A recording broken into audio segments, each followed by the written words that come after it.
Cette histoire m'a été racontée par Asta, c'est une Congolaise d'origine malienne et donc congolaise de la RDC et elle raconte l'histoire de Sophia. Sophia était une femme qui n'avait pas de moyens et donc elle vendait au marché et elle vivait seule avec ses petits-enfants. Vous allez me demander pourquoi elle vivait toute seule avec ses petits-enfants, c'est tout simplement parce que sa fille c'était une petite Mukota et donc elle accouchait par-ci par-là et elle donnait les enfants à sa mère. Et donc la fille de Sophia, Kamara, avait 4 enfants et ces 4 enfants étaient de 4 pères différents et donc elle avait laissé la charge à sa maman pour que sa maman puisse élever ses enfants. Pourtant, sa mère n'avait rien. Les gars, quand on n'a rien, on ne fait pas d'enfants, s'il vous plaît. Et donc, Sophia elle-même n'avait rien. Et donc, elle vendait du poisson au marché, comme je l'ai dit au début, pour pouvoir subvenir aux besoins de ses petits-enfants. Et donc, un jour, Sophia était à la maison. Elle avait tellement de problèmes. Elle n'arrivait même pas à payer la scolarité de ses petits-enfants. Et donc, elle a décidé que Dieu lui vienne en aide. Elle est entrée en jeûne et prière pendant 3 jours. Tu sais, c'est le genre de problème où toi-même, tu ne sais même pas où commencer tellement ça dépasse ton entendement et tu as besoin que de l'aide du Tout-Puissant. Et donc un jour vers 6h, 5h du matin, comme tous les autres jours, elle va au marché pour balayer et pour apprêter la table avant que la clientèle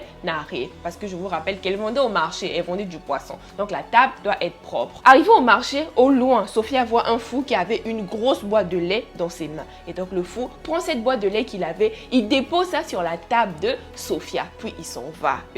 Sophia s'approche et donc elle voit la boîte de lait que le fou avait laissée sur sa table. Elle prend cette boîte-là, elle met sous sa table. Oh, Sophia, toi aussi, vraiment. Un fou vient déposer la boîte de lait sur ta table, tu n'ouvres pas. Bon, je vais arrêter de m'emporter. Peut-être qu'elle se disait tout simplement que le fou allait revenir et prendre sa boîte. Ce jour-là, elle avait bien vendu son poisson. Et donc, une fois le marché terminé, il fallait qu'elle rentre chez elle. En rentrant chez elle, elle s'est rappelée qu'elle avait laissé la boîte de lait sous la table. Et donc, elle prend cette boîte-là pour amener ça chez elle parce que le fou n'était pas revenu prendre sa boîte. En tout cas, si l'histoire te plaît jusqu'à présent, abonne-toi parce que la suite, là, elle est très intéressante. Donc, arrivée à la maison avec la boîte, elle n'ouvre toujours pas la boîte. Oh, toi aussi. Et donc, elle prend la boîte et elle met la boîte dans un coin de la maison. La nuit tombe, elle va dormir. Minuit arrive, elle a des intuitions et l'intuition lui dit, va ouvrir la boîte. Donc, tu as attendu minuit pour aller ouvrir la boîte. Maintenant, s'il y a le démon là-bas, elle va donc là où elle avait laissé la boîte et donc en ouvrant la boîte, elle était choquée de voir ce que la boîte contenait. Il y avait donc quoi dedans? La boîte contenait une énorme somme d'argent, des liasses de dollars. Et donc pris de peur, elle referme directement la boîte et elle va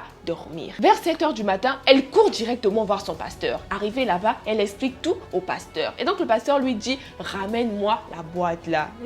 Maoué, ça veut dire pitié. Et donc elle rentre chez elle, elle prend la boîte qui contenait de l'argent et elle donne cette boîte là au pasteur. Le pasteur lui dit, reviens le soir. En attendant, je vais intercéder sur cet argent-là. Sophia va donc au marché comme tous les jours pour aller vendre son poisson et arrivée au marché, elle voit un fou. Et c'était le même fou qu'elle avait vu hier. Le fou attendait Sophia devant sa table. Et donc Sophia s'approche du fou et le fou commence à parler à Sophia. Il dit à Sophia, tu es bête. Tu fais des jeûnes et prières pour que Dieu te donne de l'argent. Et moi, je te ramène de l'argent. Toi, tu vas donner l'argent chez le pasteur. Tu es vraiment une femme bête. Le fou s'est mis à crier sur Sophia comme si c'était une personne normale. Et vu qu'il faisait tellement du bruit et comme c'était un fou, les gens ne le prenaient pas au sérieux. Et donc les gens du marché l'ont chassé parce qu'il criait tellement fort. Le soir arrive, elle a fini de vendre son poisson. Elle rentre chez elle, puis elle va chez le pasteur parce que le pasteur lui avait dit de revenir le soir. En arrivant à l'église, elle demande auprès de la secrétaire où se trouve le pasteur et la secrétaire lui dit tout simplement que le pasteur est allé au Congo-Brazzaville pour aller prêcher, lui et sa famille.